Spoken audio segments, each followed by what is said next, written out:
부동산의 신이 가짜로 밝혀져서 충격을 주고 있습니다. 자산 500억, 건물 7채, 유명 연예인들이 투자를 맡긴 부동산 전문가, 다양한 수식어가 붙어있던 인물이었는데요. 이번 논란이 된 이유, 공인중개사가 아닌 중개보조원 신분이었기 때문입니다. 관련된 다양한 가십들, 기존 언론에서 다룰 거니까요. 저는 이게 왜 문제가 되는지를 살펴보겠습니다.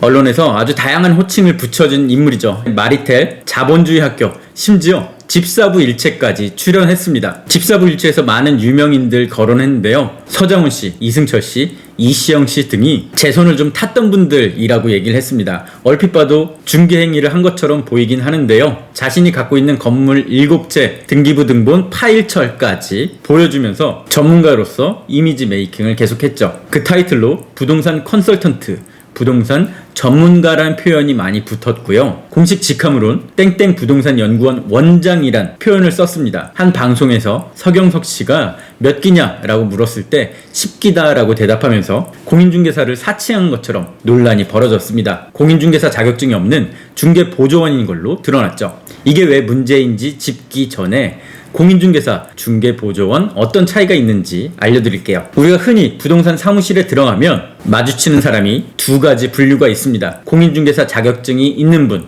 자격증이 없는 분, 이렇게 나뉘는데요. 이건 또 개업 공인중개사, 소속 공인중개사, 중개보조원으로 나뉩니다. 개업 공인중개사는 사장님이에요. 부동산을 차린 인물. 부동산 사무실은 아무나 차릴 수 없습니다. 관련 자격증이 필수로 있어야 되고요. 일정 교육을 듣고 일정 장소를 갖춰서 시군구청에 신청을 해야 됩니다. 소속 공인중개사는 그 사무실의 직원입니다. 공인중개사 자격증은 땄는데 사장이 아닌 직원으로 일하는 경우죠. 물론 현장에선 동업을 하더라도 소속 공인중개사로 되어 있는 경우도 있긴 합니다. 또 같이 일하시는 분들이 중개보조원인데요. 자격증은 없고 실무를 보는 분들입니다. 중개보조원은 법에 이렇게 되어 있습니다. 현장 안내 및 일반 서무 등 중개 업무와 관련된 단순한 업무를 보조하는 자, 이렇게 말이죠. 이렇게 업무가 나뉘어 있고 중개보조원의 활동은 더욱더 제한적이 되죠. 그런데 이건 사실 이론이고요. 우리가 실제 부동산에 가면 누가 중개보조원이고 공인중개사인지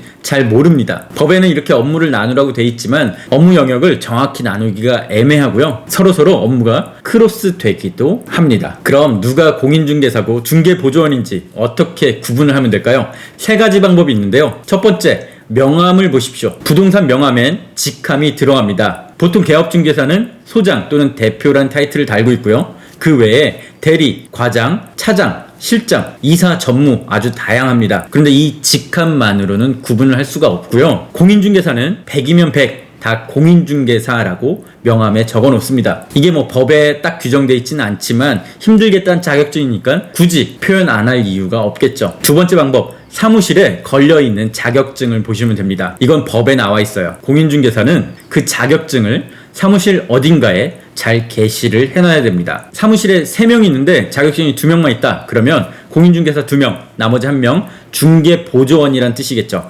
이렇게 벽 어딘가 걸려있는 자격증을 살펴보시면 구분이 갈 겁니다. 세 번째, 인터넷 사이트에서도 볼 수 있는데요. 부동산 공인중개사 사무소에서 일을 하려면 반드시 나라에 등록을 해야 됩니다. 여기서도 공인중개사, 중개보조원으로 나눠서 등록을 하고요. 이 정보들은 관련 홈페이지에서 바로바로 확인을 할 수가 있습니다. 지역별 검색이 되고요. 사무소 이름, 담당자 이름까지 다 검색이 됩니다. 제가 이번에 논란이 된 분 이름을 검색해보니까 강남 한 큰 중개법인의 중개보조원으로 돼 있었습니다. 그래서 이분도 타이틀을 중개법인이 아닌 부동산 연구원 원장 이렇게 달면서 살짝 피해갔던 거죠. 사실 이런 구분이 현장에서는 무의미할 수도 있습니다. 자격증의 유무가 그 사람의 실력, 태도, 열정으로 직결되지는 않기 때문이죠. 지금 그 논란의 인물도 자격증은 없었지만 이 부동산 업계에선 거의 넘사벽인 존재였죠. 이렇게 보조원의 역할이 제한적이긴 하지만 어쩌면 더 큰 도움을 받을 수도 있습니다. 그런데 이게 왜 문제가 되냐? 다만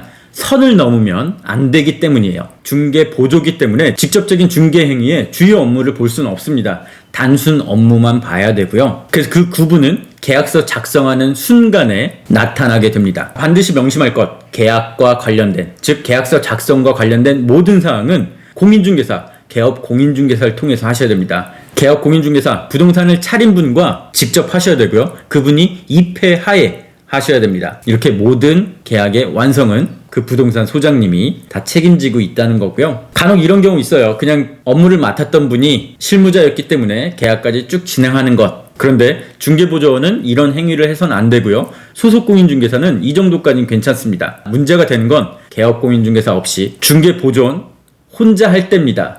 도장 갖고 와서 대신 찍는 경우도 있는데요. 반드시 계약 자리에는 공인중개사가 함께 하셔야 됩니다. 제가 이거 되게 중요한 내용이라 몇 번씩 강조를 하고 있는데요. 만약 보조원만 참석해서 계약을 진행했다. 그런데 그 뒤에 사고가 났다면 아무런 보호를 받지 못하게 될 수도 있기 때문입니다. 법에는 중개보조원의 업무상 행위는 개업공인중개사의 행위로 본다라고는 되어 있습니다. 또 개업공인중개사는 중개사고로 인한 손해를 배상할 책임이 있고요. 다만 중개사 없이 보조원만 참석한 계약에서 문제가 생겼을 경우에 서로 발뺌을 할 수 있다는 거죠. 이럴 경우 즉각적인 처리가 어렵고요. 문제가 해결되는데 상당한 시간이 걸릴 수도 있습니다. 그 사이 받는 피해, 손해, 스트레스는 오로지 자신의 몫이 되는 거죠. 자, 이렇게 공인중개사와 중개보조원의 차이, 업무상 행위에 대해서 말씀드렸습니다. 집을 보고 고민하고 결정하고 나중에 잔금 이사하는 과정에서는 충분히 도움을 받으시되 계약은 꼭 저 같은